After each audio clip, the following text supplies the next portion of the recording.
My most important personal epiphany of the last few years came when I understood that my task wasn't to convince people of art and culture's centrality to our collective future, but to show how that assertion has already been proven. The problem was that not enough people had yet perceived the shift to reach a tipping point of awareness. The story goes that Sam Cooke was inspired to write A Change Is Gonna Come by hearing Bob Dylan's Blowing in the Wind. It impressed him as an especially profound statement from someone who had not experienced the pain of segregation directly, thus strengthening Cooke's resolve to speak out through his own music. This was at some risk to his success. Cooke was an early crossover artist whose fans were mostly white. His sweet, mellow voice and face were packaged to telegraph a non-threatening, all-American image reassuring to white record buyers. But this song was different from his prior hits. It braided the pain of racism's persistence with the yearning for change without shortchanging either. A Change Is Gonna Come expresses the mingled hope and despair, the bipolar state of anyone who seeks significant social change. There have been times that I thought I couldn't last for long, but now I think I'm able to carry on. It's been a long time, but I know the change is going to come. We tend to think of change as catalyzed by action, and of course, that's one undeniable truth. If you're fighting wicked laws such as legal segregation, then people's willingness to break those laws, to risk their own well-being, stirs conscience, adding force to the court cases and legislative battles that can overturn them. But awareness and perception have a great deal to do with it too. Racist behavior harms those discriminated against most of all, but it also deforms the lives of racists, whose capacities for empathy and imagination are impaired by their repugnant beliefs. Unable to imagine those they vilify as full human beings, as equals, friends, family members, loved ones, or superiors, they are unable to feel compassion for the pain they inflict. Lasting change is only possible with a renewal, a reshuffling of awareness and perception. A Change Is Gonna Come was released in 1964. A trip to the Deep South in 2013 will still reveal racism, of course.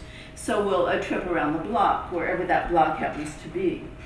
But if Sam Cooke, who was killed in December of '64, were to retrace his steps today, he would be astounded to see the many interracial couples and families, the multicolored workplaces and schoolrooms, the degree to which the general perception of possibility between the races has changed. One of the precipitating incidents that led Cooke to write this song was his band being turned away from a whites-only motel in Shreveport, Louisiana in 1963. Shreveport's first African-American mayor, Cedric Glover, was elected in 2006 after serving on the Shreveport City Council and in the Louisiana House of Representatives, and then re-elected in 2010. Unthinkable possibilities, it is safe to assume, to the people who denied Sam Cooke a bed for the night. Many millions of people can also hear this music in their heads. They can repeat the words or approximate the tune. But what Cooke's song really evokes is the complicated mix of frustration, desire, and hope of fulfillment that signifies humanity's long journey between oppression and equality, still incomplete. In a little over 3 minutes, it elicits a remarkable range of somatic, intellectual, emotional, and spiritual associations. It doesn't so much tell a story as allow us to experience that story unfolding within our own bodies and imaginations. Recognizing and understanding that power is what this book is about. But this is already happening.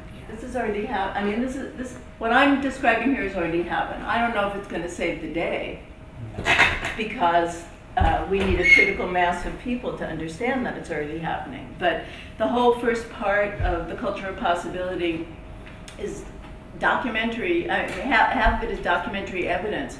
How autistic children learn to speak again through singing, how people who have neurological deficits from strokes learn to move again through dance, how medical students at Yale improve their diagnostic skills 25% by taking a single art history course because they learn to look without preconception, and confirmation bias is the biggest thing that makes doctors misdiagnose.